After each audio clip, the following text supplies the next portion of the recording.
Okay. I call this meeting to order. It is 7 p.m. on Monday, April 17th, 2017. This is a regular meeting of the Richfield School Board. In attendance this evening, we have board members Tim Pollis, Crystal Brakke, John Ashmead, Peter Toensing, Paula, and I'm Christine Maleck. We have Superintendent Steve Unowsky. I would like to remind everyone of the Richfield Public Schools mission statement. Richfield Public Schools inspires and empowers each individual to learn, grow, and excel. We will keep this in the forefront of our minds as we work together this evening. We'll start with the review and approval of the agenda. Is there any member prepared to move the agenda as presented? So moved. I'll second. We have a motion by Mr. Pollis, a second by Mr. Ashmead. Is there any discussion? All in favor, please say aye. Aye. Any opposed? The chair votes aye, and the agenda is approved. Information and proposals, we will start with the superintendent update. Okay, so a couple of items for conversation, and you also have a couple of documents in front of you that we'll be discussing tonight. One is posted on the Intermediate 287 website, and so we're going to begin with a conversation around the Edward Education Center. And so Intermediate 287 has asked for our support. Their ongoing work is to reduce lease space and increase space on their site to serve students. As a reminder, we partner with Intermediate 287 and a wide variety of West Metro area districts to serve students at the 287 location. Students served there are often students with high needs of special education. Additional needs outside of what we see often in our school district from a special education perspective, and then they also offer a wide range of additional alternative learning center-based programmings at their sites. The proposal that's going to be talked about on April 20th at the board meeting at 287 involves a remodel of Edgewood to better support their students, and also some additions to the Edgewood space. We've been back and forth gathering information in regard to the 287 proposed remodel. And the basic goal is to ensure that with the increase of students that they're seeing, they're able to serve all the students as quickly as possible once they receive referral from school districts. If you'll note in front of you, there's a pretty significant addition of approximately 30,000 square feet. Part of our lease levy within Richfield Public Schools goes to pay for the space at 287. It's important to note that the addition of space and the change of lease space would not actually increase our lease levy, so our current lease levy would remain the same for the finances that are sent to 287. However, it would extend the current payment an additional 3 years beyond the time frame that we do currently pay. You see that on page 5 in front of you, which is also again located at the 287 Intermediate website. We will be recommending to our board representative, Nancy Rowley, whether or not she will be supporting on our behalf or voting against on our behalf. One of the components that we'll discuss prior to our decision has to do with the superintendent meeting that'll discuss this information in depth a little bit more that's happening during the day on the 20th. The one question I have at this time, and I've asked for clarification on several pieces, which has to do with their space utilization, as in, are we currently utilizing all our space effectively? Have we looked at all of the components available to make sure that this is a required addition? And are we really sure down to a detail level if this is something necessary? Some of the areas where I want to gain some additional clarification on the expansion is they're adding 14 customized classrooms, which makes sense to me.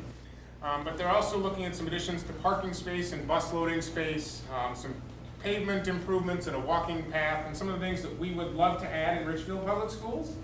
But in our current financial situation, we probably can't justify finances for that in this current fiscal environment. And so I want to ask some more questions about what is actually necessary for us to approve, even if it doesn't cost our taxpayers money, because as Richfield Public Schools, we're going to continue looking very closely at what each of our expenditures are. Now, you've had a chance to review the documents as we've had some conversation about 287 in the past. Are there any thoughts that board members would like to share at this time, or any questions you'd like me to ask in our meeting with 287? We had the memorandum where we voted to recommit to 287 as a district, correct? So we did that. Did all the other districts follow suit? Yes, at present, no one has withdrawn from 287. And just as a reminder, so while we recommit, so to speak, philosophically, we continue as members of 287 without taking formal action to withdraw. And were we to determine to withdraw, it's approximately an 18-month runway, and it's required to be in prior to February. So if we did want to consider some actions in that regard, it would be February of 2018. We would have that conversation and/or a vote, which would have an opportunity to exit if we chose to do so in 2019. I'm not so much asking for our options, it's just did the other districts that are part of 287 also commit, or are there some outstanding? Because if we're talking about expansion of a facility because of population need, and a larger contributor to 287 withdraws or indicates intent to withdraw, how much of the need goes with that? Right. Having passed February, no one has selected to withdraw. We are not anticipating that action to be taken. But obviously, with an 18-month runway, we can never necessarily tell. So I'm just glad to hear that you're going to be looking into the details, and I guess we will anticipate your report back on that. So I appreciate that due diligence. And I'm not sure if she's watching, but just want to appreciate Nancy for the work that she has done as our board representative on 287. I know there have been a lot of conversations in recent weeks about this in particular, and she has been a long-time board member at 287, and I think has done really good work and is working really hard to maintain Richfield's best interests and looking at the needs of the broader 287 community. So Nancy, if you're watching, thank you. All right, did anything further before item number 2? All right, so a second conversation, and this is going to possibly be quite challenging for our organization as Richfield Public Schools, came up in the middle of last week. It came to our attention that there is the possibility of a proposed purchase of the Seasons Buena Vista complexes within Richfield. If you recall back to last year, a real estate developer named Soderberg purchased the Crossroads Concierge Apartments. They did a full remodel of those apartments, but the outcome had to do with a significant loss of students and a significant loss of finances to our organization. At the behest of this group, we've been doing diligence. We actually set up an ongoing regular meeting with the city in the hopes of creating a transparent conversation to really be aware of all the conversations that might be happening in regard to land purchases. That hasn't really panned out in regard to having any information in advance, and so learning this information from a private citizen on Wednesday, we learned that there is possibly at this time, and I can't confirm officially because we aren't at that level of conversation, but there is perhaps a purchase order and conversation for agreement for the purchase of the Seasons complexes. It's also been rumored in that same conversation, again not able to be confirmed, but that Soderberg might be at the table for that conversation. I then proactively reached out to the city council to engage them in a conversation, and while my understanding is city staff may have been aware of this or had some thoughts about this, city council members were absolutely not aware at that time. And so... This was this week? Yes. And so city council members have sprung into action to try to engage additional possible partners to maintain educational stability. As we look as stewards of our school district, one of the things that we're hoping for as educators is to maintain educational stability for members of our community, for the residents of Richfield, and I believe the city council is looking at that same path. However, as we note that the Seasons apartment complexes, we did some quick data poll. We determined that there are 296 school-age children at the Seasons, of which 237 students actually are enrolled in Richfield Public Schools. At present, we don't know what will occur, if there will be a purchase, if there will be a remodel, and/or if those apartments will be available as they have been in the past. As we recall from Crossroads Concierge, of the students that lived there, many of the apartments were transformed and not available to be remained in by our students. And so obviously that had a negative impact on our enrollment in the past, also a negative impact on the lives of some students. Some additional data that I shared at the request of board members is we also increased services due to that transition in homeless highly mobile, which is transportation provided to students who haven't been able to find permanent housing. Last year, after the Crossroads Concierge, we actually increased our homeless highly mobile transportation by $77,000. And there was a significant amount of cost and effort to try to maintain stability for our students that had been displaced by that transformation. In this situation, our hope is that if there is a purchase of the seasons-based complex, that we find a way to maintain educational stability for students, that we find a way to partner with the City Council to create opportunities for folks who are residents of Richfield to remain in Richfield. The City Council members, or a couple of them, I met with Maria Regan-Gonzalez this morning along with Mike Howard. They have actually worked with a private partner who specializes in affordable housing, in rehabbing and managing apartments. And they have been organizing and structuring a counteroffer to ensure that people are able to remain within those homes. And so Maria Regan-Gonzalez has been working very tirelessly to try to keep Richfield residents in their homes now and into the future. They've asked us for a letter of support in regard to that. Talking to board member Brakke and board chair Maleck over the weekend, we talked about the possibility of doing that. Ms. Brakke worked to put something in front of us today. Did you want to talk a little bit about that? Sure. So the letter in front of people today is obviously coming out of the very recent conversations and hearing that there could be an additional just huge significant real estate transaction, and wanting for us as a district to be able to say that we support stable family housing in Richfield with respect really to any redevelopment efforts that take place in our community. So it's not necessarily even just specific to this one complex, but thinking big picture and long term, what are things that we can do to ensure that while we support development and redevelopment, we also want to make sure that families continue to have stable access to housing and to the Richfield public school system. And I hope and believe that both of those things can be true, that we can do really good development and redevelopment here in Richfield, and that we can make sure families continue to feel welcome and have an affordable place to live in our community. And so I think my hope in having a letter like this is it gives us a springboard from which to have conversations with the city about what options exist for us to work with them and to work proactively with them to ensure that we have some clear guidelines in place for how to ensure that strong development doesn't come at the expense of children and families. So I would definitely reiterate the prioritization of the needs of the Richfield students and families and stable, affordable housing. I feel like there needs to be a way to work actively to seek out partnerships with groups that have those same priorities. And I agree, it shouldn't have to be one or the other. And we know that working together, the community and the city can build a much stronger community.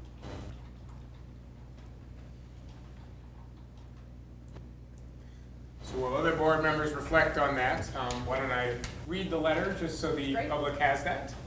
To whom it may concern, it has come to our attention that the Seasons apartment complexes may be the subject of a purchase offer in the near future. While we support robust development in Richfield, we are also mindful of the impact development has on our students and their families and want to encourage that maintaining stable, affordable housing be a shared value across our school and city.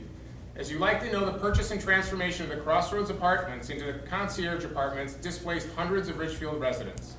Of significant concern to us is that students had their academic year interrupted. The Crossroads concierge housed 131 Richfield students, most of whom experienced a significant transition. Additionally, with this change, we increased services to students who are homeless and highly mobile by $77,000 last year over the previous year. According to our district records, Seasons currently houses 296 school-age children and 237 students in Richfield Public Schools. Should a similar purchase and rehabilitation of these properties take place, there is the potential to interrupt an even greater number of student lives and create larger numbers of homeless and highly mobile families and children in Richfield. As school board members, we are concerned about what this would mean for the well-being of young people in our community and the health of the schools. We believe that the community is strongest when our schools are strong. From a strictly financial perspective, the Crossroads to concierge transition had a large negative impact on our finances. Large financial reductions are extremely challenging to a school system and serve to weaken rather than strengthen our entire public school system. Our hope is that if and when Seasons or any other complexes in Richfield are purchased, the city and community will come together to ensure that the well-being of children and families are valued. Our hope is that property-based improvements do not come at the cost of children losing their homes and their schools. Our hope is that we can take proactive steps to protect the Richfield students and families. Sincerely, Richfield Public Schools Board of Education and Superintendent.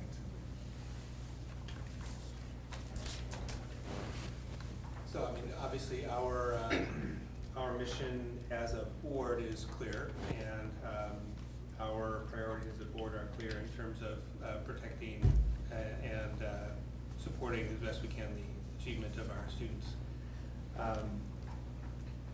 It sounds like from a city perspective that there is still a lot of unknowns with this, and there probably are a lot of details to which we are not fully privy.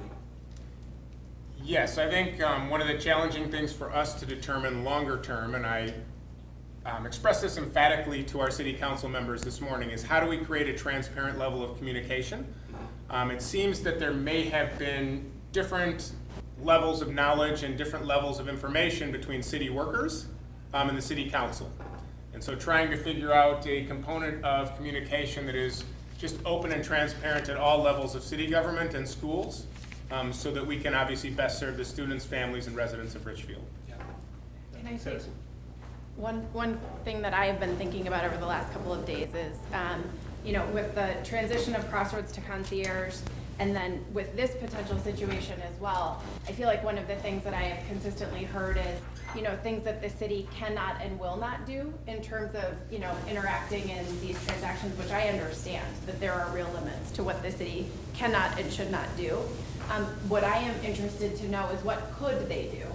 And I feel like we have not had as many conversations about things that would be possible in terms of ordinances or time periods that would be required before a transaction like this sets in. And so that's something that I am really interested in understanding better, is what is possible and what are ways that we could potentially work together, to Christine's point, to understand those things instead of being in reactive mode and hearing, all of the things that we cannot do when situations like this arise. One of the great components of my conversation with Councilmember Howard and Councilmember Gonzalez this morning was that Ms. Gonzalez shared that there are many cities that have a 90-day notification period, so that if somebody is considering selling their property, they actually have to notify the city 90 days in advance, which gives them a significant heads up in an official format. She also indicated her belief that there are 90-day cooling off periods that are in many other cities, where if someone does make a purchase of a property, they may have to guarantee that the residents have at least 90 days in that situation prior to any possible transition.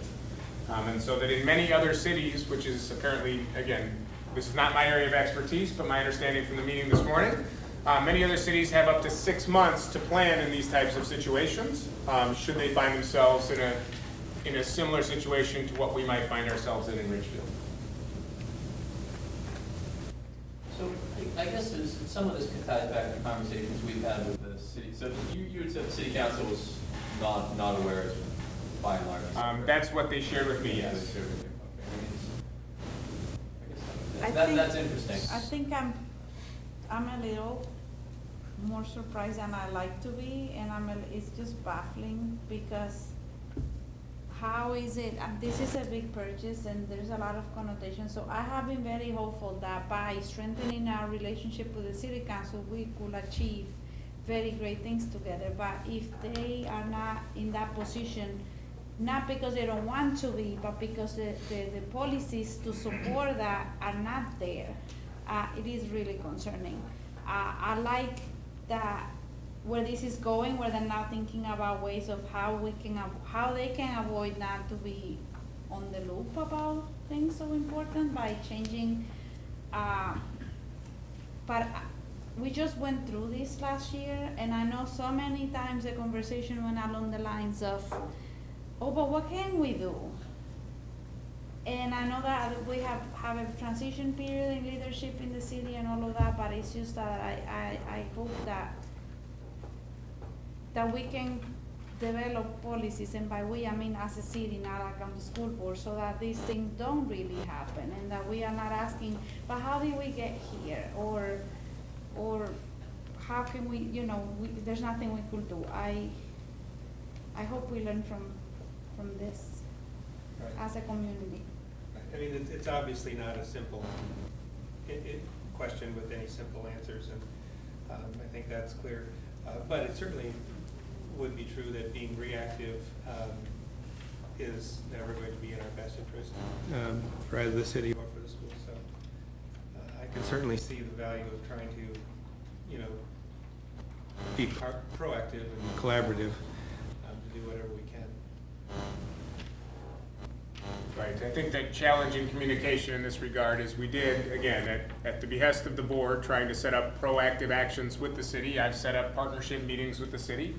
Met initially several months ago with John Stark, city community planner for the city, and also Maria Regan Gonzalez. We set up ongoing regular meetings, and yet somehow this information was not shared. And so I can't really speak to when exactly the city knew or had information in this regard. Mr. Stark did share that his concerns would be sharing information that might be rumor-based and that there isn't anything factual on paper. Did indicate a possible timeline of a couple months ago he might have had some indications, but did not, in his indication to me, didn't indicate that that had risen to his goal of sharing that with the board or sharing that with us. And so trying to figure out how we structure communications at the city level that might feel from our perspective more collaborative, more importantly to support the students, the families, and the residents of Richfield in what could be an upcoming significant transition that ideally we all would have greater information at both the school district and city level in regard to that. So, Madam Chair and Mr. Superintendent, I personally would, would approve of the communication as written. Right, and so this is just as a reminder in the superintendent's update, asking for tacit agreement to that, which allows us to sign and send off that letter if there are any suggested edits to the letter. I have questions, just editorial questions. I did not have a chance to read it until now. I'm open to feedback. The students, we referenced students last year from the Crossroads who had their academic year interrupted. Now, my memory was that the sale was announced and then there was intervention to prevent sort of lease turnover within the school year. Yes, students were not forced out at that time. However, many did experience a significant transition. We lost during the school year, I believe, at least 50 of those students who made alternate arrangements for their housing. We also, obviously, for students who were displaced, we did end up providing some pretty significant homeless housing mobile transportation. And I guess the decrease in homeless and highly mobile, that is attributable specifically to this population? Yes, it is. Not, okay. Right, I mean, I guess, yeah, no, I understand the rest of the concern, and to the extent that we can be provided with advance notice, right? When they've come to see us, we have our study session with the city government, we've talked about housing and housing policy as an obvious place where our interests align.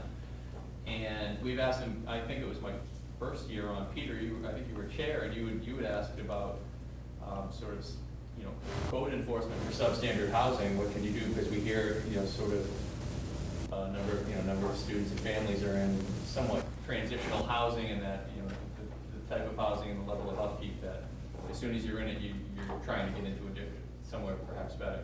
And that has not a great impact on consistency of student population. I know relating to the Crossroads, there was a lot of information in the press about number of residents per unit being way outside of code, and that was a natural question for the city council. Why aren't you enforcing code? And so, things like that where we have natural alignment. I just want us to be at our right number so we can have stability. Mm-hmm. And whatever that is, and within a time frame that's actionable for us. For example, if all of these, now we don't know if this is actually happening, right? It's still not fact-based, there's not a bill of sale, but if it were to happen, say, next week and all heck broke loose and we had the people opt to up and leave immediately, if we lost 100 students, we would be roughly $1 million or so over budget just right out of the gate, with no time to react to it, because, you know, all of our costs, all of our opportunities to prepare for that sunset pretty much in the next 2 weeks, right? You are Reasonably. Yes. Yes. Okay. So yeah, anything that would help give us, I mean, Yeah, right. There's a humanitarian side in that there's constant pressure on folks who are home, you know, have a vulnerability for housing and opportunity for reasonable housing. And that I appreciate, and for better or worse, I don't, you know, it's not necessarily within ours, but we would just like the opportunity to provide stability for the students in our district.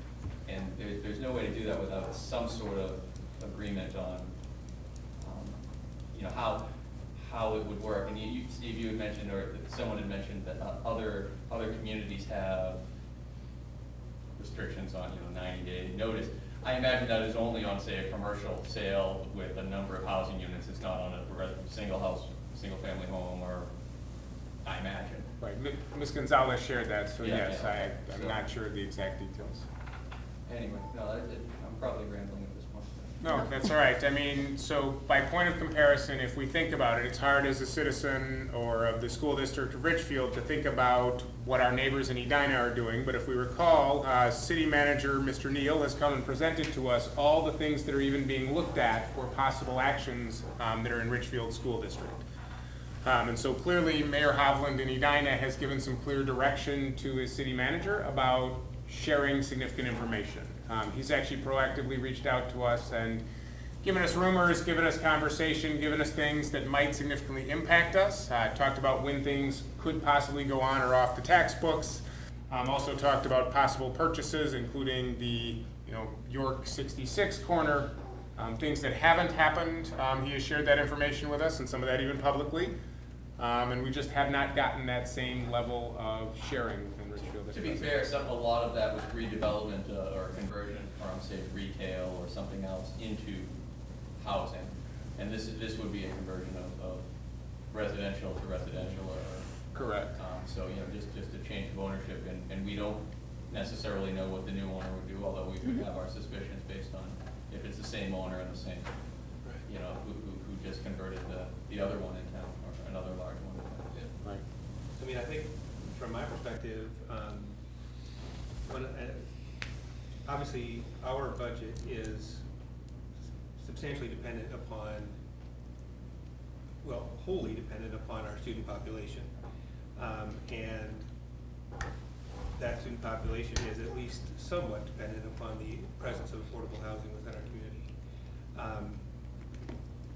And as Tim mentioned, we have very long lead time in terms of our budgeting process to which we are tied.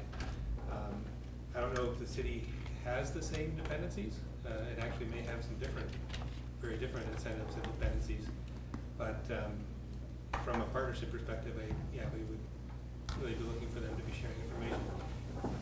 And I think, to Tim's point, from a budgeting perspective, even if we know something is a possible sale, at least we can incorporate that level of uncertainty into our budgeting assumptions, which is obviously an uncertain science Right. from the get-go. So. We have absolutely gone back to the table to look at some of our projections to determine areas in the next month or so that we could possibly save money should this play out in a highly negative way.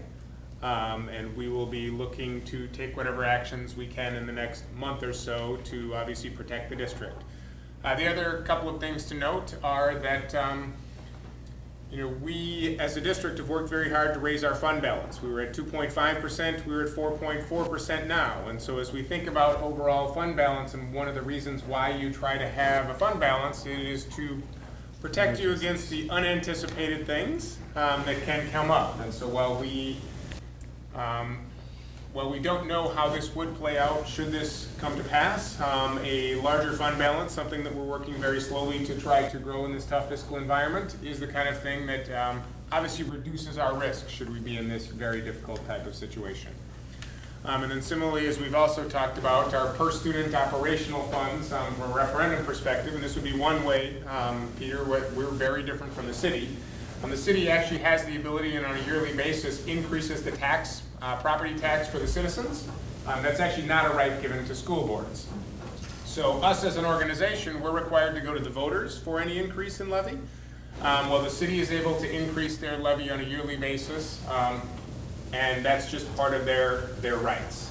And so as we look at our approximately $500 per student, where our funds from a taxpayer-approved perspective are lower than our surrounding cities, that's also something that we're probably going to want to examine moving forward as a way to also help shore up long-term stability and long-term safety in regard to our budgeting within this organization. Just to tie into that, I mean, you know, I mentioned if we lost roughly 100 students, we'd lose about $1 million in funding, and the concern isn't just for the hard decisions that would come with that. It's beyond the district. I mean, the taxpayers of the community have spent $1 million extra in such an instance. That's not coming back. There's no way to recover that, right? So it's not just it's hard on us, and it's certainly hard on us, but it's more hard on the staff or the students or anyone else. But individually, the taxpayers paid an extra $1 million for that year on a per student basis. And what like we would be budgeted for and say we would spend $1 million more than we theoretically should have. Right. Some of the challenges in regard to this, and I'm looking at Mr. Holge to give me a sort of nod wink that I'm on the correct level. Actually, if we levy for funds that are above the students that we have, we actually have to pay that money back to the taxpayer in the future. The next year, right. And so not only is it true. Right, that we are financially impacted next year, but a year later, with the overall budget, they right-size the levy, and so we end up with significant less funds in the future because of that over levy that we weren't able to prepare for. Right. We can't bank all the extra staff time that we theoretically might. I mean, we don't have, but. Correct. So, and as far as these kind of things happening unexpectedly, I agree with the concierge experience. That was very unexpected. But at this point, now we're on the second time that something like this has happened. We need to be proactive, look at what other apartment complexes we have students in, and be aware. Not that we can come up with the money and figure out how to fix it if it does happen down the road, but we should have an awareness of the potential risk. Yes, and I've had that conversation with Mr. Holge and with the finance department. At the direction of Ms. Maleck, we're going to now begin to, and the board, we're going to begin gathering data on all the large, complex number of students we have within the city of Richfield, and within our planning assumptions, we're going to have to be even further conservative based on these types of actions.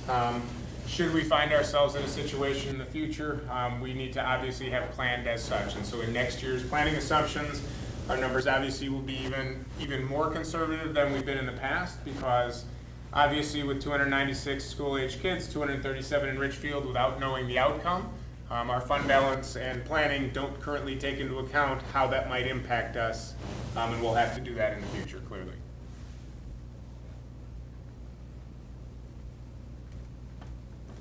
Okay. Okay, so next we, Did you have a motion or not? I Well, it's don't, not particularly an action item. I think this was more of a consensus item or a temperature, take the temperature. Right, I believe the feeling was, by Ms. Brakke, and you can confirm, is that at the end of the meeting, if people are on board with that, we would sign off and then send that on to the city to show our perspective in this situation. If we're addressing it to the city, what is it? I mean, is it properly addressed to whom it may concern? We can certainly change that. Curious. okay, so we'll move on to commendations. Sounds. Yes. All right, so commendation sent by Chris Pregler at RSTEM. RSTEM hosted 60 students, family members, and at least 10 Richfield police officers to attend a breakfast sponsored by the STEM Student Council and their families. Great opportunity for our youth and their families in our police department to have a chance to meet in a friendly and positive manner.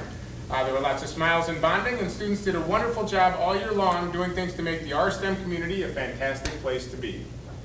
And then a proud Richfield parent, Leanna Carter, wanted to share, thanking us for support of her daughter, Dawn Jameson. She was accepted into Columbia University's 3-week summer immersion program for high school students.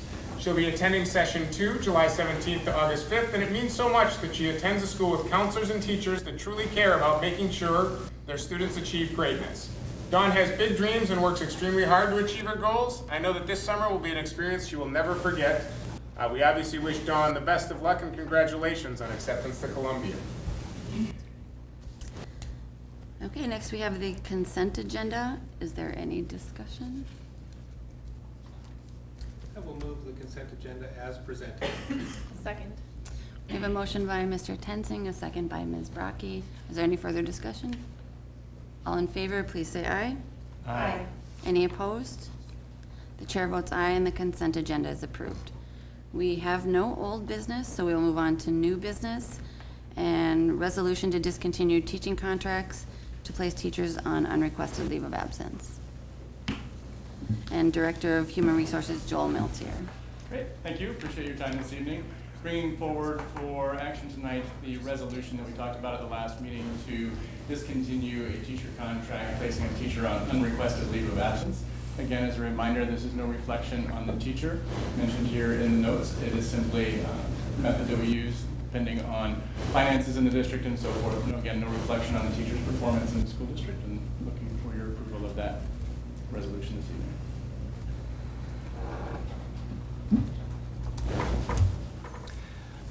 I'll move the resolution as presented. I'll second the resolution. We have a motion by Mr. Pollis, a second by Mr. Toensing. This is a resolution, so, or any further discussion first? Okay, this is a resolution, so we will pull the board. Ms. Cole? Aye. Mr. Toensing? Aye. Mr. Ashmead? Aye. Ms. Brakke? Aye. Mr. Pollis? Aye. The chair votes aye, and the resolution passes. So we will move to renewal of group health and dental coverage, and Chief of Human Resources Administrative Officer Greg Olge. Excuse me for just a second here. So I have for your approval tonight renewal of the self-funded medical and dental plan rates. Just to provide a quick highlight of the plans, you have a lot of the detail available. The Insurance Advisory Committee is recommending a 0% increase in our medical benefit premium funding. We did hit our Health Insurance Transparency Act proposal this year that includes 11.7% reduction in administrative fees, a 5% reduction in our stop-loss premium, a 6.43% increase in our expected claims, and no plan design changes. And that recommendation comes with remaining with the preferred one administrator. And then with our dental insurance premium funding, we are recommending a 0% increase as well. We're maintaining those administrative fees, and that's locked in until 2019. There is between a 4.31% reduction or 2.92% increase in projected claims, depending on our funding formula that's used that way. But we are recommending no plan design changes, and we anticipate that the funding would still maintain all of those costs. So this just provides some information about what those premium effective rates are, or the funding rates. The single and the family, this includes both the employee and the employer contributions towards those premiums on a monthly basis of $679 for the $1,250 deductible, $1,600 for the family deductible, and then $553 for the $2,500 single plan, and $1,348 for the family. And then those dental premium rates remain at $59 and $70 depending on single or family. Just a quick overview, the Insurance Advisory Committee has oversight responsibility and recommendations to the board. This is made up of representatives from the different bargaining groups. We review the health and dental plans on a monthly basis during the school year. We look at customer service needs, prioritize cost avoidance strategies, and review opportunities around that, and then recommend plan design changes, reserve goals, and funding levels when appropriate. The Board of Education ultimately is the fiduciary agent, and so you have the action that sets those. The Human Resources and the Finance Departments help support and manage that, and we work with Corporate Health, which is now transitioned to One Digital as our consulting group. With our self-funded plan, and this is one of those things that I talk about, we've had some success since we moved to this plan, but at the same time, while it's self-funded, we've maintained certain protections as a district. So we have a $100,000 specific stop loss for any individual claims during the course of a year. So if we have some high claim incidents, We do protect ourselves that way. We have aggregate stop-loss insurance on our total spend within the health insurance plans. And then we also look at making sure that we're funding that appropriately with a plan reserve fund that's appropriate, working to make sure that we're maximizing or covering our maximum costs, as well as we've worked to build an additional reserve to mitigate significant increases in certain plan years. And so we've built that additional reserve in our strategy. That's something that was really kind of the impetus of when we moved into the self-funded plan, is having that control over our plan, not being at the will of fully insured providers of when they decide to buy our business and reduce our premiums, or when we see an increase in premiums, but kind of controlling our own destiny as much as possible. Rate planning, we look at, these are the factors that are associated with these plans. We have fixed costs, which include our administrative costs. So we work with Preferred One to manage those claims so we don't see the individual claims. They take care of that. We use their network of providers within the state or those that are outside of the state. We look at what are the stop-loss coverage protections and how much do we pay for those on a monthly basis. Our employee assistance program and fees. And then we also look at various underwriting methods. One Digital does underwriting for us, and then also each one of the providers does underwriting based on what their projected claims are, and then we look at what are our reserve goals. This is just a highlight of our plan experience since 2012, 2013 when we moved into this. You can see in the red, the first year we had a 0% increase moving from a fully insured plan. The second year we had a 4% increase in premiums because it was new experience for us. And then really each one of the last 3 years and now moving into next year, we've had a 0% increase in premiums. So as a district, and I knock on wood every time I talk about this to bring out the good luck or maintain that, but we have had success. We've seen that our reserve continues to grow in these situations, and so we're hoping that we can really mitigate any future increases. One of the things to point out here, even though since we talk about reserves in this plan, they are specific and they have to be used for healthcare expenses. So this isn't money that the board has or the district has available to use for anything. It has to be used for insurance purposes because these are employer and employee contributions that are going into this, and that's really governed by statute as far as how that money can be used. So we talk about a reserve, but it's not money that we can use freely for our operations within the district. It really is protecting our future increases. This is going to be a little bit difficult to see, and I apologize for that, but you do have this information. This is some of the ways that we look at it. One Digital does underwriting for us and looks at our last 3 years of experience and uses different formulas. Highlight here our formula increases for expected claims, 2.7% reduction using our current years, a 2.4% increase using a 2-year average, and a 4% increase in our expected claims using a weighted 3-year average.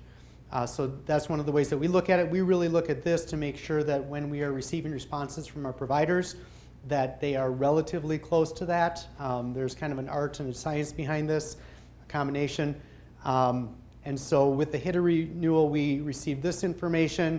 We look at what are the fixed costs are, and that's what we know and that's what we can control. So when we go out to the HITA review and we look at different providers, as an insurance committee, we really focus on those fixed costs because that's what we know.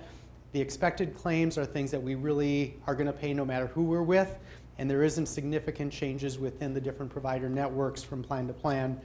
It more is a way of how they do underwriting. So when we look at that with the expected claims or the fixed costs, we really kind of drove within that. Annual reinsurance premium is the aggregate funding piece. Where did I go? I don't have my glasses on. So we look at the specific deductible. Our specific stop loss is running about $400,000. You can see there are variations across each one of those. The aggregate is at funding at the 125%. So we blend those along with the administrative costs, where you can see our total annual fixed costs run from $687,000 in these responses up to over $1 million in fixed costs specifically. You can see there's a significant gap behind that, where a 7% reduction in our fixed costs with our current provider and a 23 or 42% increase in our fixed costs came from the other providers that way. And then we look at the expected claims and what they're projecting, and this is where you can see another variation where the expected claims came in at a 6.4% increase from Preferred One. Blue Cross is projecting an 8% reduction and Medica was projecting a 2% increase. So again, you can see that there's wide variations on expected claims, even though they're using very similar data. With that, then, we kind of look at what are the expected total costs. We see between a 4.8% and a 6.8% increase in our expected claims. The Insurance Advisory Committee elected to go back to Preferred 1 as part of the HITA review and ask for a final and end response to this using that HITA process. So we asked them for a reduction in our administrative costs. They granted a reduction in our administrative costs. Slight reduction in our administrative costs. We also saw a 5% reduction in our specific stop loss, and so they improved that final proposal, which then kind of reinforced that piece. The one other thing that they did is they looked at the modified or an expected claim rate. So they had projected the 6.4%, but they reduced that expected claim rate to what our actual claims are this current year. Again, we pay for claims, so it doesn't really matter. Where that helps us as a district is it helps mitigate our maximum cost. So if we hit that 25%, that 25% off of the $5.9 million is different than the 25% over the $5.5 million. So our maximum cost of the plan was reduced by them reducing that expected claim rate. So it's a benefit to us that provides some security. But when we're having these conversations and setting these rates, we really are looking at that 6% increase in our expected claims specific to that. And then we looked at a funding analysis. Here we have originally set different funding goals, at, starting at the 25% and then moving up to about a 40 to 50% increase. So with that analysis, we could have realized if we just funded our claims a 37% reduction, all the way up to a 45% reserve would have allowed a 9% reduction in our premiums. Again, one of the things the Insurance Advisory Committee said is people don't remember reductions in premiums the next time that you increase them. So we elected to continue to allow that reserve to grow at a 0% premium set. So that's the recommendation that's coming to you today. And then finally, dental underwriting, a much smaller dollar amount, but used a similar strategy of analyzing our claims. With One Digital, they projected a 2.92% increase in claims. Delta Dental projected a 4.3% reduction in claims. And so with that information and our current funding ratio, we believe that we can maintain that at the existing rate. So with that, those are again the claims that are recommended, and open for any discussion or review. Mr. Pollis is on that Insurance Advisory Committee, so he can help answer any questions, or he may have some additional information from the discussion that he wants to bring forward as well. It's a breakdown for employee and us in those premiums, because you said that the amounts shown are Yep. both our share and their share. Yep. So those are the funding ratios between the two combinations. For full-time employees in most of our groups, we pay the full-time single at the $1,250 deductible rate. For family contribution, it varies by contract, but it is either $1,280 a month or $1,300 a month that we pay of that family rate. How much do they pay? So if it depends on which plan they choose. So, but if they are on the $1,300, if they're in one of the groups that has $1,300 district contribution, they're paying $48.93 per month. So about $25 per, well, it depends on how many pays they have, so. But about $48 a month. If we have most of our families. Can I work here?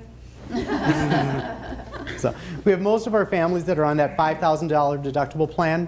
So with that, we fund $1,000 towards their deductible or into Aviva, and then they ultimately have responsibility for up to $4,000 a year in their out-of-pocket expenses in a deductible plan. Obviously, according to ACA, but our plan provides also preventative or kind of the annual maintenance and stuff like that, but this is for those specific incidents. And even though we pay for a full-time single employee, we pay the full amount, it's important to have these numbers down, because if someone were part-time, if someone's 50% and they were single, they would pay 50% out of pocket for their share. So that's why we have to have a pencil sharp for all of the numbers, even though, you know, you might look past the fact that we pay the full contribution but for a full-time single. So the numbers matter, because if someone's part-time, they're buying in. Right. Yep, and we pay straight proportional to their FTE, so if you're 50%, we pay 50% of that district contribution. So 50% of the $1,300 a month, or 50% of the $1,280, or 50% of the single contribution. So then they're responsible for that additional portion. And we did look, as part of this plan, some other options, and we continue to explore that might be more affordable plans and premium-related plans, but we decided not to implement those this year because the difference wasn't significant, and we thought communication might be a challenge. So I knock on wood. It's been a successful plan for us. We've been working hard within this plan to use our employee and use the district and employee resources appropriately and the taxpayer resources appropriately so that we can plan appropriately that way. It's been performing very well. I mean, as you had said, it's been flat renewals since 13, 14 for funding levels, which runs counter to everything you read about healthcare costs. So. Yeah. That's what I was just I was thinking. just thinking, why can't more the government call Well, isn't it some of it, like, we kind of are in that sweet spot of the number of people? Isn't that part of why it works so well? We don't have, You know, when we initiated the plan, we were told we were too small to do self-funded. Over and over and over, we were told we were too small to do self-funded. Since then, a number of other districts have followed suit, and either similarly situated districts or even smaller districts. You know, private sector routinely has this with 50 employees. So it's not a surprise to have that and have that run, but it's something that not a lot of districts moved into. But we see more and more people moving that way. I had a chance to speak at the MSBA conference and share information about our plan. Now, unfortunately, the challenge is people go, well, Richfield got 0 and 0 and 0 and 0. Why can't I have 0 and 0 and 0? You know, every district is a little bit different as far as where their premiums were at before they moved into the plan. Every district is a little bit different as far as how their claims come on the plan and who are utilizing it. I think for Richfield, it's been a series of different things where we found the move from fully insured to self-funded just that initial year. We found that to allow us to build up significant reserves because of how we were being charged for those premiums at that point, even though we had relatively small increases in our premiums on an annual basis. It was a 4% or 6%. But it's just kind of, well, 4% isn't that big of a deal, so you know, we were able to do that, but we found that we were probably overfunding our plan or funding somebody else's plan in that situation. Since then, our claims for the most part have been relatively stable despite trend, which tells me that, you know, just kind of our experiences and who's utilizing, we maybe have had some people who have moved off the plan that aren't accessing that, and so we haven't been able to dig down and get enough detail about, say, this is this, because we don't dig too much into people. Well, we don't dig into people's individual health history, but those are some of the things when you see relatively stable claims despite medical trend, there's some other factors that are affecting that too. But the size of Richfield's district has worked. Decent house. Mhm. That's the truth. We've had a relatively healthy population. keep making- We're not. Keep knocking the wood down. So with that, we ask for your approval of those premium rates so that, and then we would be moving into open enrollment during this next month of May. And I think, forgive me if you touched on this during your presentation. I know you touched on it in your materials. Our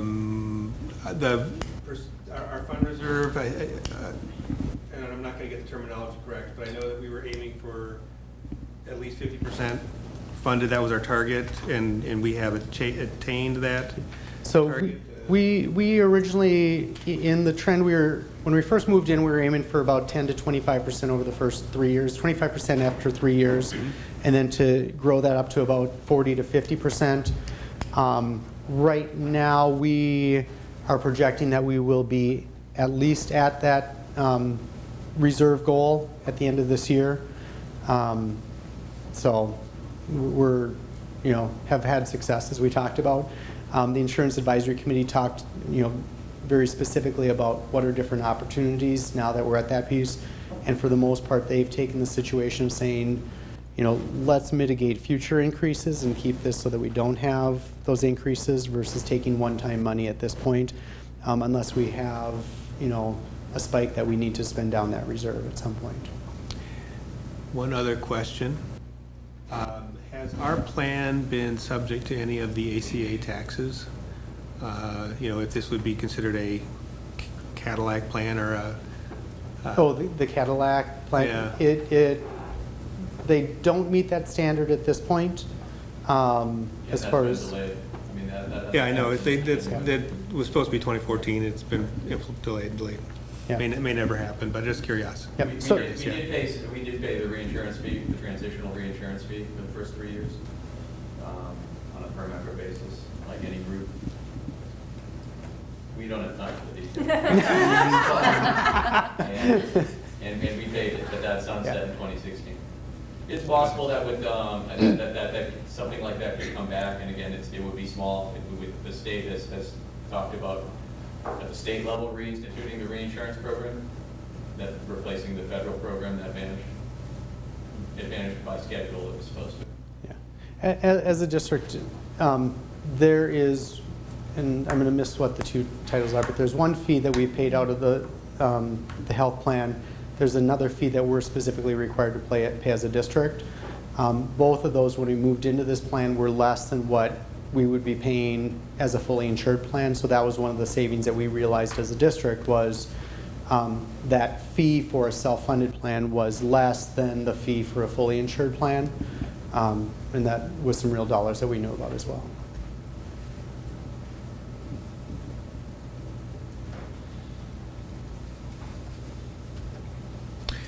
Well, since I asked the questions, I'm going to move the recommendation I'll second. as presented. So we have a motion by Mr. Toensing, a second by Ms. Brakke for renewal of group health and dental coverage. Is there any discussion? All in favor, please say aye. Aye. Any opposed? The chair votes aye and the motion passes. And we will move to facilities and transportation collective bargaining agreement. And Mr. Meltier.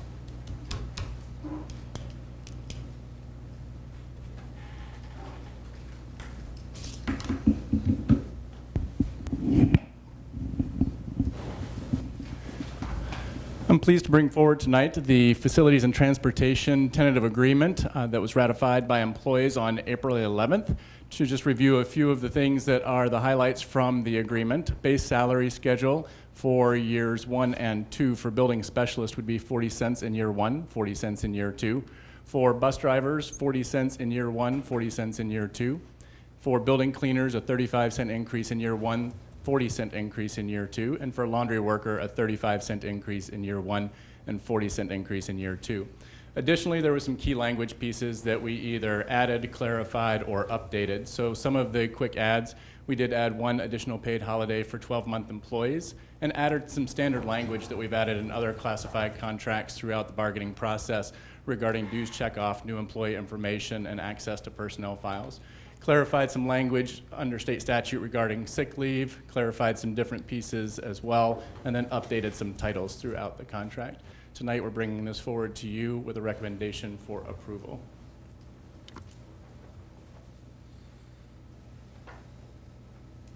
I move we accept the new contract. I second. So we have a motion by Mr. Ashmead, a second by Ms. Cole. Sorry. One on the end. Looking right at you and getting enough sleep. They're black.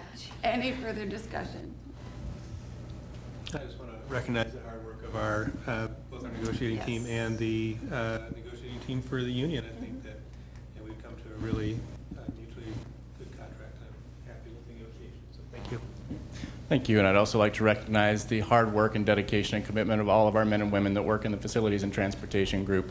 That we wouldn't be able to do this job on a daily basis without them, so I wanted to thank them for their hard work. Absolutely, thank you. Excellent. Okay. All in favor, please say aye. Aye. Any opposed? The chair votes aye and the motion passes. Thank you. Thank you. So we move on to a first read of draft meal charge debiting procedures. Right, and so as a reminder, these would be procedures, not a board policy, but a procedure, and we're bringing that to the board for conversation. This is a first read, and we're going to treat it like a board policy, so it's something we're going to see multiple times. We have had several conversations around that, and we're aware that there are some things to review prior to finalizing. Some of the things that we had talked about as a board, we haven't figured out all of the details on yet, which is why we're not moving things forward. Some of the things like alternative meals and how do you do that? And our committee is engaging in pretty significant conversation around how do you inform a student in advance of an alternate meal? Do you call them at home? Does the teacher give them that information? And can you even do that with the teacher and make that comfortable? And so we're trying to work out some of the logistics. The first part of our procedure outlines that we're committed to making sure that we have a variety of nutritious options for our students and that health is very important. Some of the things that we talked about and have begun working into our unpaid meal procedure has to do with the idea of graduating consequences a little bit larger as students get older. You'll see very specific language using the word may. May, in regard to looking into possible collection services, means we could use that as an option from a procedure, and we could also avoid using that as an option. We have yet to get to a place where we have figured out all of the areas where people might owe to the district and how we would implement the board's expectation of a similar collection process across all of our areas. So we're still looking into some of the details, which is why we are not in a position to move anything forward. But after the significant conversations we've had at the last two board meetings, wanted to show you an updated draft on paper based on some of the initial guidance of the board for how we might work out a procedure. Again, as a reminder, the USDA requires every district to have guidelines that are both approved, but then also broadly communicated prior to July 1st of this year that we can then implement in the fall. So knowing that we had significant conversation, we'll be bringing this back. This is the first time that we've seen this in board packet format. We can either take some input now, or we could take time to reflect and talk about this at our meeting on May 1st. So because this is not a policy. Yes. Because it's a procedure, this is a slippery slope potentially. It's almost like you're inviting us to get into the weeds, but one thing that I thought might be helpful would be to define, we did talk about what an alternative meal choice would look like, but we could define that.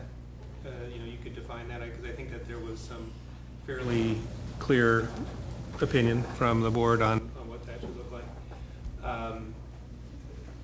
With the kind of the key piece there being that an alternate meal choice does not mean a meal that is visibly different from choices that any other student would be receiving.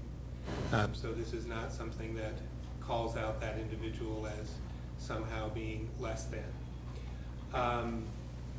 The other thing, I do like what you've done with, in response to my question about sort of the ramp up that had been presented in prior versions. I feel that what we have now actually, by sort of taking the child out of the kind of punitive aspect of this whole thing, or I don't want to say punitive, but the enforcement aspect of the whole thing.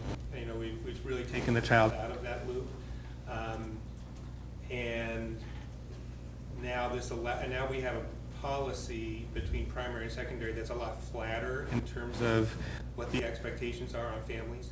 I feel like there's less of any kind of surprise from one year to the next. As your child moves from grade 5 into grade 6, really the expectations on families are the same. There's just a slight difference in terms of a threshold for when communication occurs. And so I think that I'm glad that you've made that change, and I like that change, and it feels appropriate to me. And so I want to commend that. And then the only other place where I thought we could potentially be specific, when we get to some of the actions that we're taking when there's a $50 plus deficit. We could potentially also, in addition to saying what we will do, we could potentially say what we will not do. So for instance, we do talk about how students may not participate, there may be a limiting of participation in extracurricular activities such as dances or field trips, that sort of thing. But I think we want to be clear that, and I think this fits the intent of the policy or the guideline, is that we would not be removing any student from a curricular-based activity. So we're absolutely not going to be depriving any student of their access to the curriculum. This would only be sort of extracurricular types of activities if there is that particular item at play. And the other thing that we might want to put in is some proactive, affirmative language about, and again, this is, I think, referenced as we talk about involving social work, et cetera. But we might want some proactive, affirmative language that talks about appraising families of additional resources that they may have access to. Because we did talk about our Angel Fund, and of course, I think it goes without saying that we would be working proactively and assertively to register students for free and reduced lunch if they qualify. Because I mean, I know that that's a practice that we follow currently, but sometimes it doesn't hurt to spell that out. Those are my thoughts. Thank you, sir. Took notes on that. One thing I want to respond to, just so we're all on the same page, Dr. Toensing shared that board has been invited into the weeds on this, even though it's a policy, or not a policy. So just as a reminder, board's role is governance of our organization. The board oversees the mission of our organization, the policies of our organization, and is responsible for hiring a superintendent who is then expected to manage and lead the organization with procedures and implementation across our district. And so our board does an excellent job within its role of governance. It's very clear on the vision and guidance. And also, for me as a leader, for management, I bring things to the board when there are questions from a procedural perspective. Where do we align to the mission? And so why the board has been invited specifically to this procedure and isn't with every single procedure, because that would get overwhelming, is because as we think about our mission, and we're making sure that every student and every individual is able to learn, grow, and excel. Obviously, this particular type of procedure is very challenging, and as we've had two pretty significant conversations on that, I want to make sure that the ultimate procedure that's developed aligns to our mission very well, and that you all help me as an additional set of eyes and additional set of minds on procedures that align very clearly to the things that we're trying to accomplish as an organization. Steve, I have a couple of questions. Yes. I'm a little confused as to the activities component. And there's two things. So, first of all,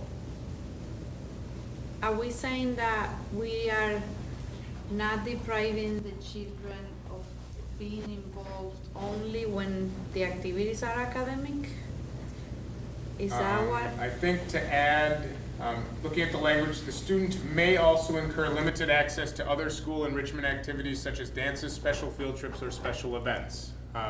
So what we're saying, and I think Dr. Toensing helped clarify in my mind the language, would be that if we go on an academic-based field trip, Wood Lake, for example, or the Richfield History Center, or the Minnesota History Center, we would not remove students from those field trips by any stretch of the imagination. However, we can consider things like a middle school dance, a school prom, a trip to Valley Fair, or things like that, that are more leisure-based activities outside the typical academic program. Those can be considered under the current policy. I don't know that I'm very comfortable with that, because we're still putting the child in there, where it's not their responsibility, which is why I warmed up more to the idea of the collection calls, even though we don't want to be punitive of more, more barriers to poverty, but it's keeping that divide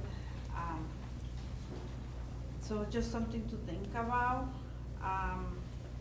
Because Valley Fair is an expensive place, and if there may be, the child may not be able to go unless it's some sort of group rate that the, being a student at the school is facilitating. And then the other thing is that I understand that we're saying that the alternate meal choice will not, the child will not be singled out, but what does a meal look like that it is different enough so that, because the intent of the meal choice, as someone who lived there, is that, Mom, they gave me a cheese sandwich in school today, and I'm like, why? Well, they're saying I haven't paid, and I have to tell you, I was upset, because in my mind, I'm thinking like, oh my God, my 5-6-year-old is, what's going on? I don't know that I owe you, and da. And I was worried about like this kid eating this thing where it wasn't really his fault, it was my fault. So how do we, but that's what made me pay, right? So how do we make it like it's different enough? It made me look into it because I had no idea. And then I signed up to get all these alerts, I get emails, I save the payment type so that I can do it quickly without having to go get my wallet and things like that. So how do we reach that point where it's a call, it's a call to the parent in a way, but that is not so different that the child or the children are, I just don't understand how we achieve both. Right, so I think that a couple of points, and this is to echo what Dr. Toensing asked, is I think we need to clarify and define what an alternate meal is. So that we're clear, it's not a cheese sandwich. It's actually something that we've agreed to, and nutrition has agreed that it would be available to all students, whether this is part of a set of situations where a meal plan hasn't been paid or not. And that it wouldn't, so a bag lunch, for example, with a turkey sandwich, I think a couple pieces of fruit, a milk, if there's one other, I think it's required to be 4 items from the USDA to be considered a full meal. That's one of the ways that we have looked into doing that. The additional piece, as you look through, is multiple methods of contacting parents when they're in the situation. So you'll note contact at $5 or less, note again contact when they're greater than $10, and then not moving to the meal until we're talking about $25. Just to put that into perspective, $25 for an elementary meal is over 2 weeks. It's actually... And that would have, because if I had had any of those notices, I would have known. Yes, yes.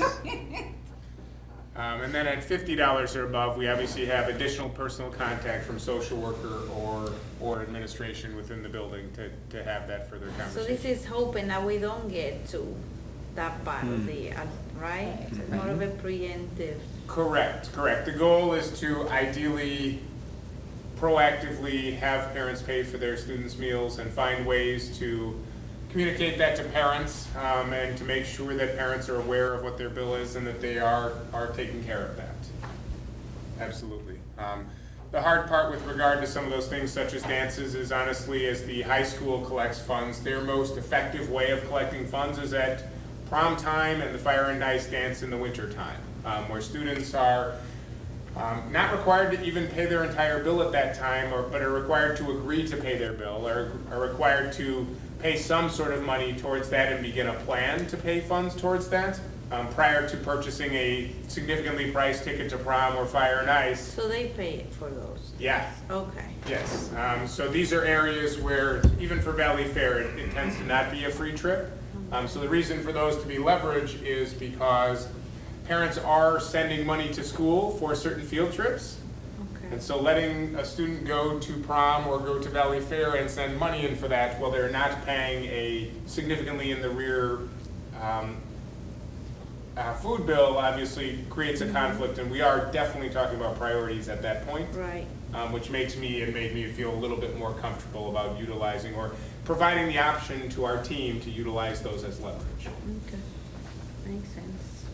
So the part about where you pointed out that you said may look into collection service from an outside vendor, I would just want to make sure that we clarify that if we may means that however we do it, that it's consistent across the board.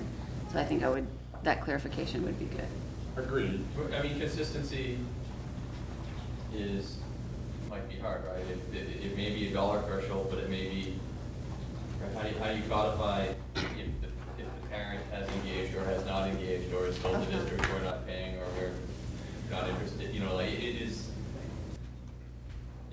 above that level, we reserve the right to, I guess, is what this is saying. Right, we used may because when we get into that level of minutia, I agree, we need to have a systemic piece, but there are obviously exceptions to every Yep. rule.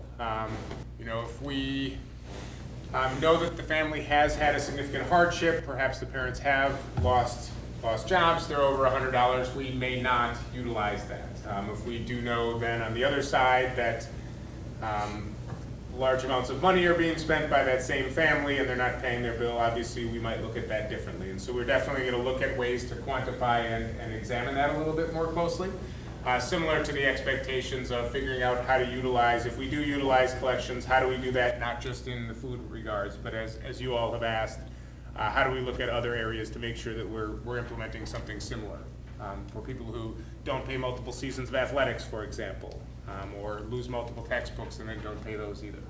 And so trying to figure out how we do something systemic across the organization. You just don't want to get in the business of making the judgment call on it, right? So I can see there being variations and there being exceptions, but Right. you want to be careful that we aren't. Yeah, because I'll say Going even the past example that. that you just shared makes me uneasy. Of the district being in a position of deciding who is spending a bunch of money on other things, as opposed to, I think it's easier to determine if there has been a really significant hardship or loss in the family, but for us to get in the position of being like, well, they can afford X, Y, Z, that makes me really anxious, because I think it opens us up to a lot of potential risk as a district. I'm not a lawyer, but that seems like an area where things can feel really arbitrary, and potentially too objective. So the may word was a big concern for me too. I had a couple of other things as well. And had a good conversation today with a Richfield resident who read the story in the Sun Current last week about this and wanted to talk and share. And I think coming out of the conversation, the message that I was consistently hearing was we need accountability without shame, which I just think is such a good synthesis of the conversations that we have been having. But also heard what I thought was a very helpful and important point that, as we consider going to our community and asking for referendum dollars in the future, that it is important for our community to feel like, they as taxpayers are not paying for unpaid lunch balances of other families, as we are saying, and we need more support for our school system at large. So I just thought it was really timely that we're having this conversation. Even though $40,000 isn't a lot in the big scheme of things, it is significant. And so I appreciate that we're having this conversation as we are starting to think about a potential referendum this fall. The other specific questions, or just comments, not necessarily questions, that I had in reading this,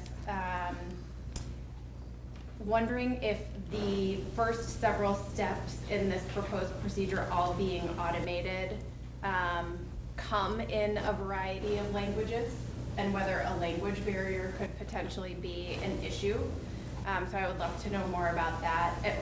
Paula, it was actually helpful for you to just say that getting those automated things is helpful, because I wondered if potentially, if it's all automated, whether it loses effect after time. So that was something I was wondering. The line that's written in here and that has been referenced a couple of times about building leadership or social workers or even teachers getting involved, I think is really important to be very specific about who actually has access to this information, because I think it is confidential and protected. So I just want to be really clear that we are being precise about who is able to talk with children and families about this particular topic, so that we're all on the same page about who even should be having access to that knowledge. And then I continue to, I would say, struggle and go back and forth on this question of the collection agency. I think the pros for me are that it takes the punishment out of feeling like it's directed at the student.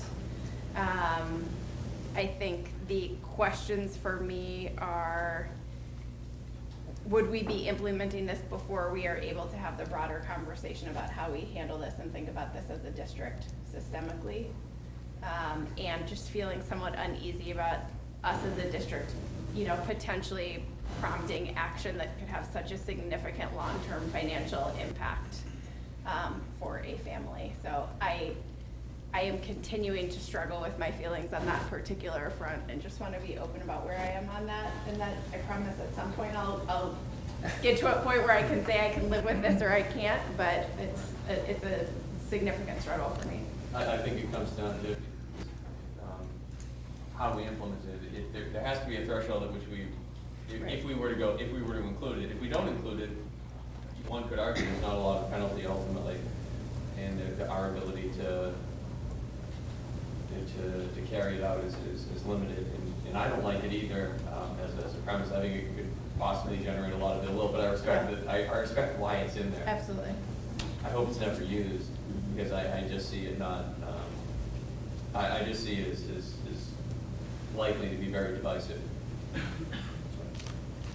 Crystal, can you clarify, you stated that some of your discomfort arises from not feeling like you have an understanding of how we would implement that systemically. Can you clarify what additional conversation would be helpful to you? Yeah, I'm thinking about it just that as a standard operating procedure for us beyond nutrition services. It makes me feel uneasy to think that this is something that could be triggered because of a lunch balance, but is not something that would be triggered at the same dollar amount for a different type of balance that might be outstanding. Like sports. Right, payments. I mean, whatever it may be. And that doesn't mean that I'm comfortable with it across the board either, because I think I would still be struggling. It just feels strange to me that we would take this step for nutrition services without having the broader conversation about implications and consistency across district practices. Does that answer the question? It does. So taking that into account, something to think about, because as we do look at possibly having collection services or an outside vendor in our nutrition policy, thinking about what those lines are or what we might consider in other areas, trying to figure that out. Yeah. The dollar figures were selected at $50 and $100 because $50 is approximately a meal every single day for an entire month. And 100 is a meal every single day for 2 months. And so for a family to accrue a $100 bill, it would be a student who had eaten every single day for 2 months, and then no funding to follow the student. I believe Tim raised this question at our last conversation, and I don't know that we got a specific answer, and it would actually be quite helpful for me, is what cut, if you will, a collection agency would take. And so whether or not that is even really a financially responsible course of action for us as a district, given the dollar amounts that we're talking about here, would be another big question that I would have. And I think that was you that brought that up, and I don't feel like I know for sure what the answer is to that. I think, frankly, it sort of plays to your other point, Crystal, in that you could get a $100 deficit in sports activities pretty quickly. I mean, what is that? One That's season. not even one season One, football, yeah. right? Yeah. So, interesting food for thought. All right, well, thank you for that input. We will go back, and there's a lot more homework to do prior to bringing this back in a couple weeks. And we will look at taking next steps. And I will get some revisions, some clarifications, and then we will have the next conversation for feedback on that procedure. Thank you. All right, we move on to board policy review first reads, starting with, go ahead. No. I'll let you. All right, so as we are trying to run through policies that we need prior to the start of fall, we're looking at 521 graduation requirements, 522 commencement, and 524 promotion, retention, and acceleration. If you recall, we did 521 as a trigger to launch the 7-period day, and Mr. Pollis pointed out at that time there's some ironic things in here that don't exist any longer. And so again, as a first read, we actually already made the changes that are obviously things that are no longer actually required in the state of Minnesota. The Minnesota grad standards test, the MCA2, are actually not required based on state standards. We actually worked through most of the other requirements, and you'll see a large section of red stripe through material, and all of those are in connection to the requirements of the basic standards test in the state of Minnesota and the requirement to take the MCA test, which are actually not legally required within the state of Minnesota, and so they don't actually belong within our graduation standards. So if there is any other additional input at this time, otherwise this is a first read, and we will bring it back in 2 weeks, I believe, for a final review. I just have a question. So I see how the total semester credits were adjusted to reflect for the 7-period day and have that sort of staggered implementation. There are not any impacts on the specific credits of subject areas, because it doesn't look like there were any changes there. Correct. Okay, Correct. great, thanks. Okay, good. We will move on to donations. Oh, no, we Sorry. have, just number 2, commencement participation. Oh, sorry, I thought you were. You will also notice that similarly, there is some red struck out section. That also connects to allowing the administrator to waive the requirement of the basic skills test to participate in graduation. And again, since we don't have that requirement in the state of Minnesota any longer, that obviously will not belong within that policy. This is the first time we've seen this one since, looks like 2003, and so it looks like something board members should take a reasonable look at. And if there is any input, we can take it at this time or at a later date with the goal of bringing it back in a couple of weeks. For this one, just make sure the sections are renumbered. I noticed in section 4, there's a reference to section 3, which has been crossed out. And in section 2, there's a reference to section 3. All right, so we need to clarify both section 3 and section numbers. Thank you, sir.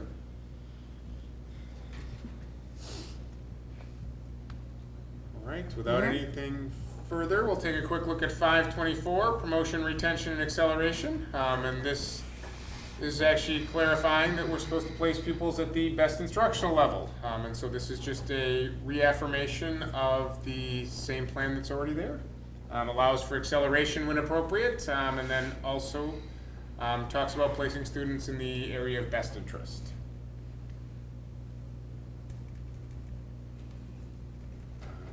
If there's no other input, we'll review that one last time, double check with statutes, and then bring that back in a couple of weeks.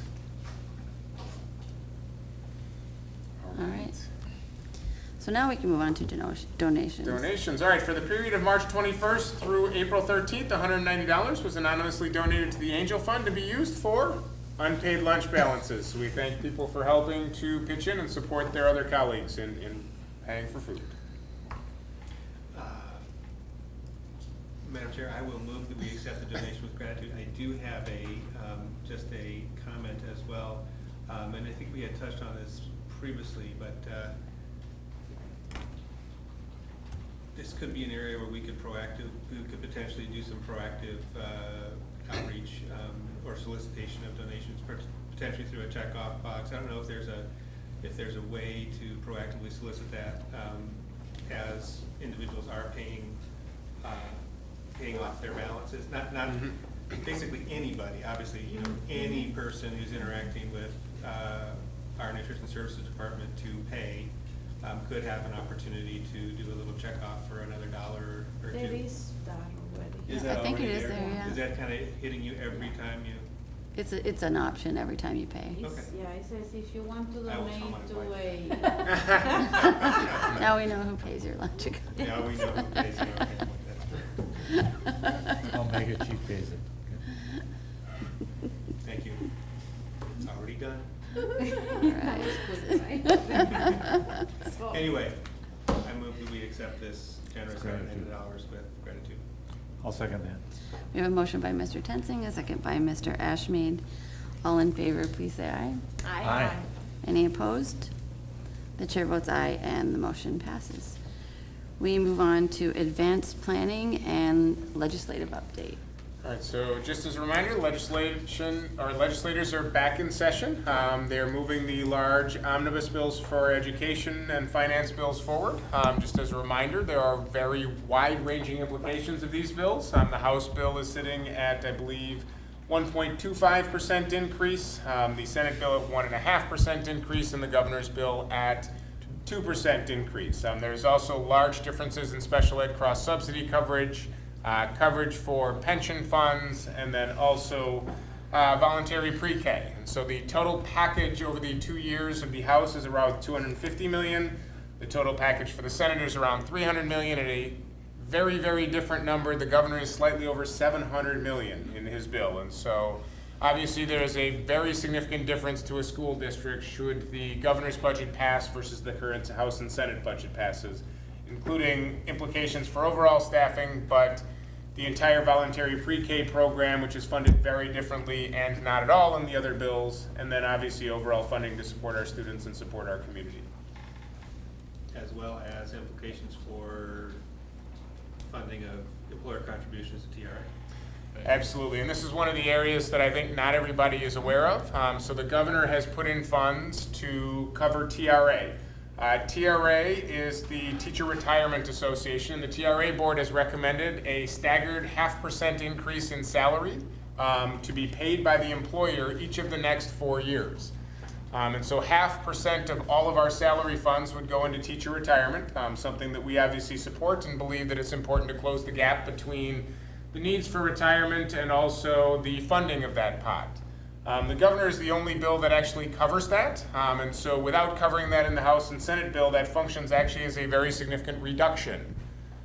So by point of comparison, a 0.5% increase on our salary is somewhere around $175,000, and so out of that impact of the 1.5% or 1.25%, 0.5% of salary, not of per student funds, would go to funding teacher retirement. Obviously taking that straight out of what we could spend on current teachers and such.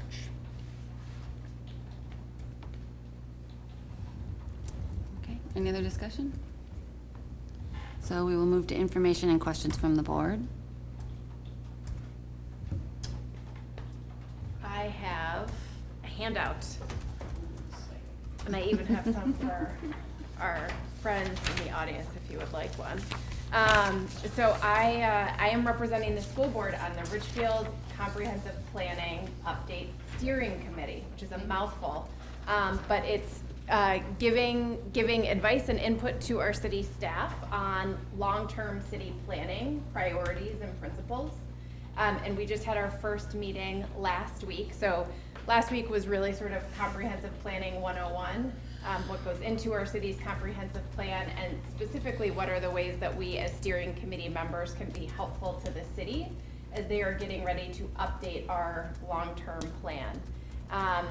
So my role, not surprisingly, is going to be to seek out input from our school community, so starting with you all as school board members and anybody here with us today who also wants to contribute. This handout on the front is just a little bit about the comprehensive plan, what I found to be some really good facts about Richfield, some of which I did not know, and a link to the comprehensive plan site on the cityofrichfield.org website. On the back is a questionnaire, Richfield 2040 questionnaire, seeking to get some opinions on really big questions. So for example, what makes Richfield a great place to live, work, and play? What is missing in Richfield? What should Richfield look like in 2040? So they are really excited to get the answers to these questions to help inform this comprehensive plan update. You certainly can fill this out and give it back to me, and I can bring it to the city for our next meeting. The survey is going to be on that city website in both English and in Spanish. And then they are also going to be doing some pop-up engagements around the city in the coming months to get feedback that way. So I just wanted to start by sharing this is happening. I am excited to represent our schools and our district in this process, and that I hope you all will consider filling this out and sharing your thoughts with city staff.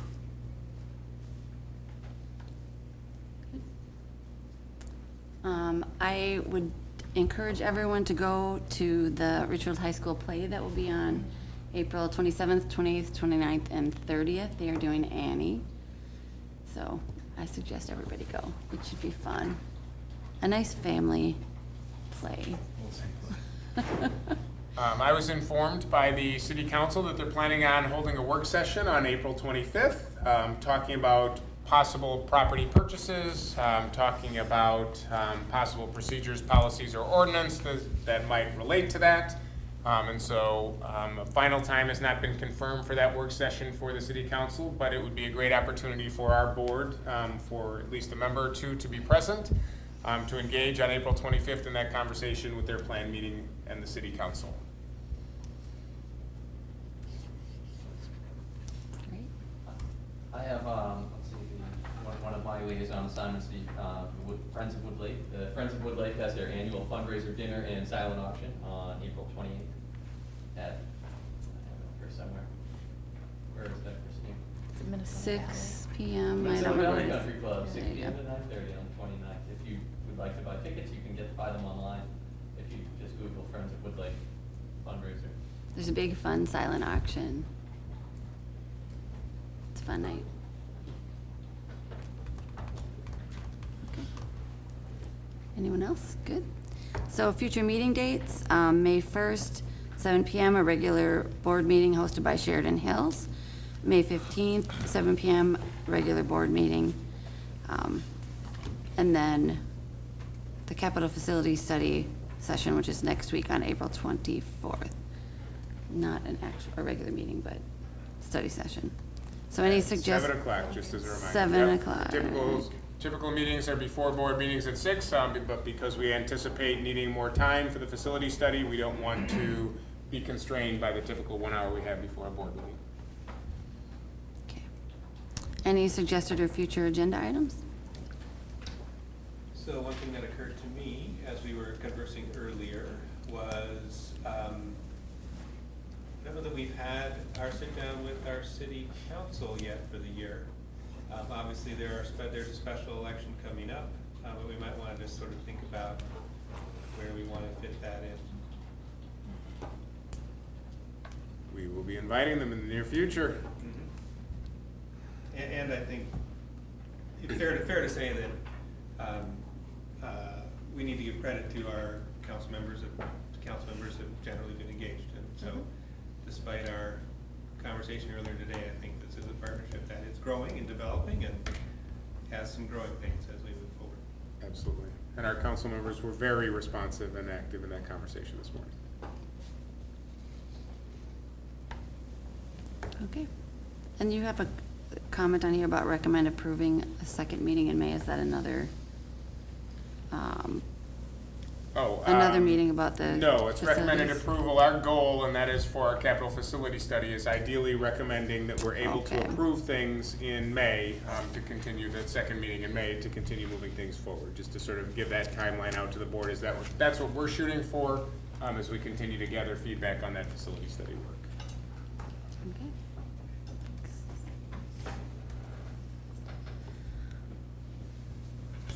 That covers it. If anyone wants to make an emotion to adjourn. I'll move we adjourn. I will second the motion. We have a motion by Ms. Brakke, a second by Mr. Toensing. Any discussion? All in favor, please say aye. Aye. Any opposed? The chair votes aye. We are adjourned.